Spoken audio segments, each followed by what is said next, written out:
الشيطان الرجيم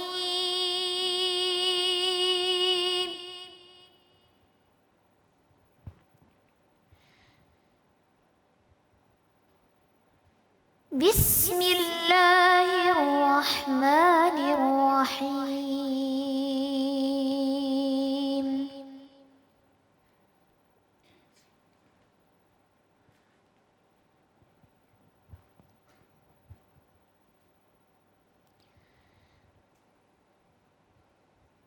ولا يحسبن الذين كفروا أنما نملي لهم خير لأنفسهم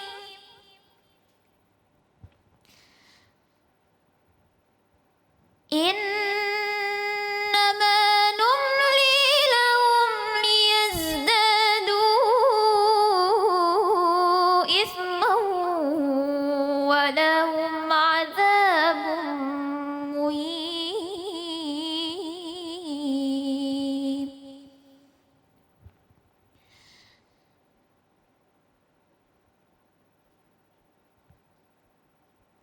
صدق الله العظيم.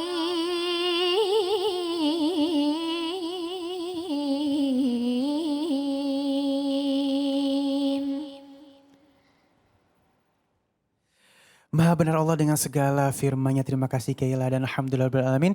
Kita akan masuk ke dalam tema kita yang kedua, Masya Allah. Jangan senang dulu jika azab ditunda. Masya Allah. Bersama guru kita yang dimuliakan Allah Subhanahu Wa Taala, Kiai Haji Muhammad Asrorun Ni'am Soleh. Assalamualaikum, guru sehat. Waalaikumsalam. Aduh, lama banget Kiai nggak ketemu kita Kiai. Masya Alhamdulillah, Allah. sehat-sehat. Ini jamaah udah kangen nih ya, sama Kiai pastinya. Baik, Kiai ini di sini kalau kita sikapi azab ditunda. Berarti yang harus kita poin pertama, kita harus tahu dulu nih kita lagi happy atau kita dalam keadaan istidraj gitu kali ya. Nah, mohon ilmunya Kiai sehingga akhirnya kita lebih waspada. Terima kasih. Iya, tema yang sangat menarik ya. Bismillahirrahmanirrahim. Izin. Silakan Kiai. Bismillahirrahmanirrahim. Assalamualaikum warahmatullahi wabarakatuh. Waalaikumsalam warahmatullahi wabarakatuh. Bismillahirrahmanirrahim. Alhamdulillahirabbil alamin wal aqibatu lil muttaqin wala udwana illa 'alal zalimin. Wassalatu wassalamu ala asyrafil anbiya'i wal mursalin wa ala alihi wa ashabi ajma'in. Rabbi syrah li sadri wa yassir li amri wa hlul 'uqdatam min lisani yafqahu qawli wa ba'du. Pemirsa iNews rahimakumullah. Hari-hari ini kita banyak ditimpa musibah dan juga ujian. Bisa jadi ini disikapi oleh orang berbeda-beda. Ada orang yang menyikapinya sebagai sebuah kesulitan yang kemudian mendorong orang berputus asa. Tetapi ada juga yang bisa mengambil manfaat dari ujian dan juga musibah ini. Karena pada hakikatnya tidak ada satu musibah kecuali ada berkah dan juga faedah di situ. Masaibu qaumin 'inda qaumin fawaidu. Musibah bagi satu komunitas, bagi komunitas tertentu akan mendatangkan faedah. Nah, sekarang bagaimana cara pandang kita? Sebaliknya ada orang yang nyukurin orang lain kena musibah, sementara dia dengan berbangga nggak pernah kena musibah, nggak pernah kena ujian, usahanya terus berhasil, dia merasa mapan, tidak pernah ada kesulitan. Kalau belajar mudah diberikan pemahaman, nggak ada kendala-kendala. Kalau sekolah lulus terus, tidak pernah gagal. Usahanya juga terus untung, nggak pernah rugi. Fisiknya bugar terus, nggak pernah sehat. Dan kemudian ngeledekin orang ngapain pakai masker. Saya dong, nggak pakai masker sehat juga. saya nggak pernah sakit. Nah, menghadapi fenomena yang seperti ini, kita harus mengukurnya di dalam konteks dan juga kacamata keagamaan. Bahwa fenomena ini juga terjadi di zaman nabi-nabi terdahulu. Ada nabi yang diuji dengan berbagai musibah. Kita ingat kisah Nabi Ayub, ya. Diuji sepanjang waktu, musibah, kesulitan, bahkan sakit. Bahkan keluarganya pun juga menjauh akhirnya. Tetapi ada sisi yang lain, orang diuji dengan kekuasaan yang tak terbatas. Kekayaan yang bisa jadi juga tak terbatas. Tetapi kemudian melenakan diri. Ada kisah Qorun yang pada awalnya biasa-biasa saja. Kemudian dia meminta kepada Nabiullah Musa untuk didoakan kepada Allah Subhanahu wa taala agar usahanya berhasil. Pada saat berhasil usahanya, dia lupa, nggak pernah bersyukur. Bahkan ketika perintah untuk membayar zakat, perintah untuk berderma, dia menyatakan usaha saya sukses ini karena saya, karena keuletan saya, karena kekuatan saya dan sejenisnya hal-hal yang bersifat duniawi. Maka kemudian Allah melulu, apa melulu itu? Kalau bahasa Jawanya ngelulu. Jadi memberikan pembiaran. Bahkan di tengah kemaksiatannya dibiarkan terus. Sampai kemudian mentok. Akhirnya ditenggelamkan oleh Allah Subhanahu wa ta'ala. Nah, pemirsa Ainus rahimakumullah.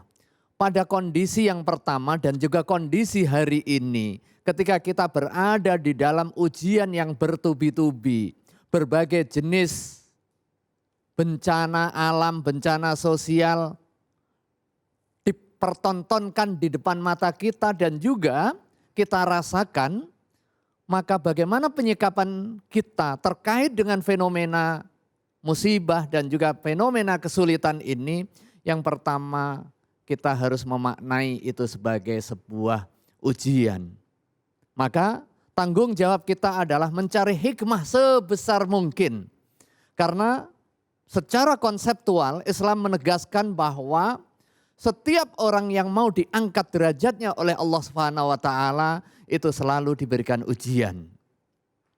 Idza aradallahu ayyarfa'a darajatal abdi ibtalah. Apabila Allah Subhanahu wa taala menghendaki mengangkat derajat satu hamba, maka dia akan diberikan ujian. Seberapa tinggi Allah Subhanahu wa taala akan mengangkat kita, maka seberapa besar ujian yang kita terima, tetapi ujian yang bisa kita maknai sebagai berkah. Dengan cara apa? Kita melihat ini sebagai ujian untuk meningkatkan ketakwaan kita kepada Allah Subhanahu wa taala dengan cara apa? Cara muhasabah. Jangan-jangan ujian ini karena keteledoran kita. Banjir yang terjadi jangan-jangan karena kita kurang disiplin untuk menjaga kebersihan. Banjir yang terjadi jangan-jangan ulah tangan kita gundulin hutan. Inilah muhasabah kita, kemudian kita tekadkan untuk perbaikan diri.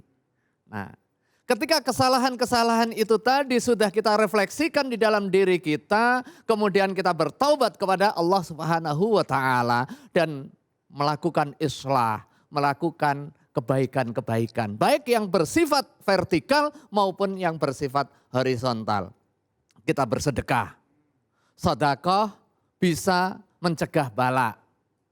Kemudian kita berbuat kebajikan akan menghilangkan keburukan. Innal hasanat yudhibnas sayyiat. Nah, tetapi kalau kita terlena atas kondisi zona nyaman kita kita kondisi sehat, nggak pernah berpikir bahwa ini juga ujian. Karena pada hakikatnya ujian itu tidak hanya persoalan kesulitan saja. Bisa jadi ujian itu karena ada kenikmatan-kenikmatan kepada kita.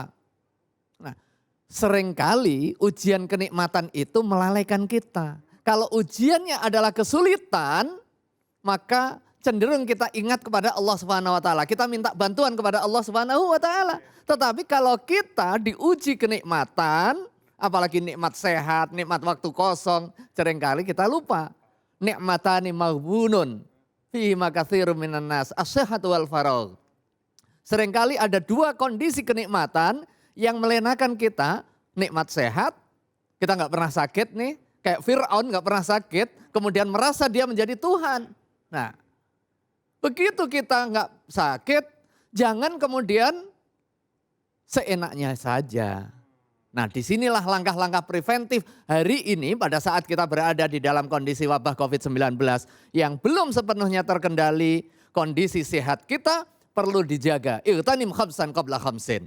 Jangan sampai itu kemudian melenakan kita, kemudian kita berbuat aniaya yang menyebabkan orang lain tertular penyakit.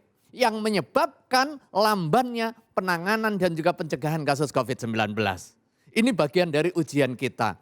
Kalau kita terlena, maka bisa jadi ini masuk kategori apa yang disinyalir oleh baginda Rasulullah SAW sebagai istidraj tadi. Apa dan bagaimana cara kita melihat secara sederhana apa yang disebut sebagai istidraj.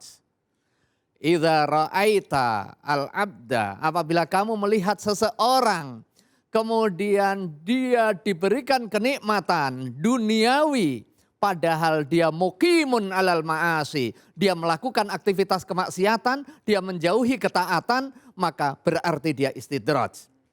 Dia muslimah, enggak sholat, tapi rezekinya banyak.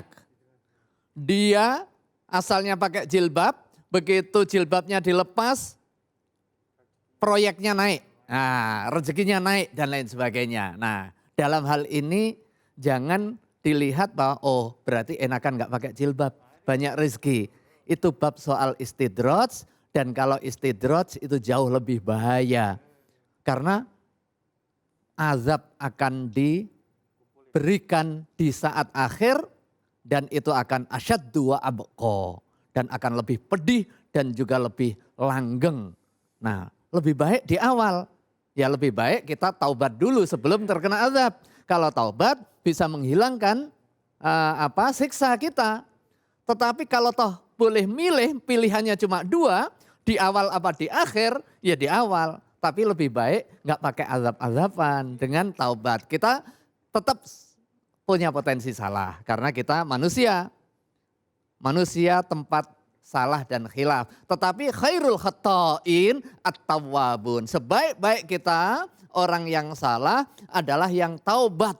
Dan taubat itu bisa menghapus kesalahan. Dengan taubat yang nasuh. Dengan taubat yang nasuha ada an-nadam, ada penyesalan. Kemudian ada komitmen untuk tidak mengulangi. Ada mencabut dosa yang telah kita lakukan. Maka dengan taubat yang kita panjatkan kepada Allah Subhanahu wa taala, mudah-mudahan kita tergolong orang yang baik, diberikan pahala yang banyak dan tidak diberikan istidraj oleh Allah Subhanahu wa taala. Wallahu a'lam bissawab. Masya Allah, terima kasih Kiai ilmunya. Waduh, Masya Allah ya. Dan sesaat lagi nih kita akan menjawab semua pertanyaan yang sudah masuk melalui media sosial kita. So jangan kemana-mana, tetap bersama kami di Cahaya Hati Indonesia.